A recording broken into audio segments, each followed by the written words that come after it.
আসসালামু আলাইকুম রহমতুল্লাহি ওয়া বারাকাতুহু। সম্মানিত দর্শক, কৃষি জীবন টিভির পক্ষ থেকে সকলকে জানাই শুভেচ্ছা এবং অভিনন্দন।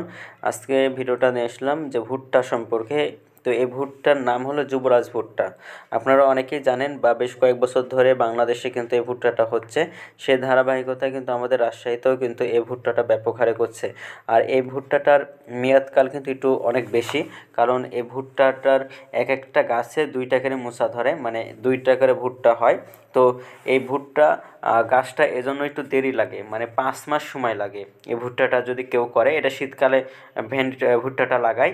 তারপরে দেখা যাচ্ছে যে ওই ভুট্টা, যেই ভুট্টাটা আপনার আলু তোলার পরে ভুট্টাটা করে, মানে চৈত মাসে যে ভুট্টাটা করে, সেই ভুট্টার কিছুদিন আগে, মানে দেখা যাচ্ছে যে 15 দিন 20 দিন, হাইয়েস্ট 1 মাস আগে এই ভুট্টাটা কিন্তু উঠে যায়।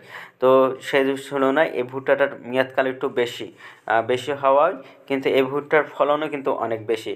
তো আমাদের এদিকে অনেকজনাই দেখছি, মানে যেটা আমরা রিসার্চ করে দেখছি, যে এই ভুট্টাটা বিঘাতে 40 মণ পার হয়ে যায়।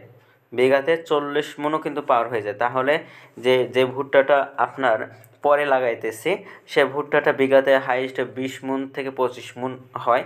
সেই দিক থেকে বিঘাতে যদি আপনার 40 মণ হয়, 40 মণও যদি হয়, তাও কিন্তু এই ভুট্টাটা করে কিন্তু লাভ আছে। আর এই ভুট্টাটা তে আপনার দেখা যাচ্ছে সেচ যদি একটু বেশিও লাগে, কিন্তু এই যে ঝড় হয়, মানে ঝড় পানির যেটা হয় সেটা থেকে একটু বিরত থাকে, কারণ তার আগে এটা হয়ে যায়। আর ওই ভুট্টাটা একটু ঝড় টড় থাকে, গাছ টাছ ভেঙে চলে যায়। তো ভিডিওটি ভালো লাগলে অবশ্যই চ্যানেলটি সাবস্ক্রাইব করে পাশে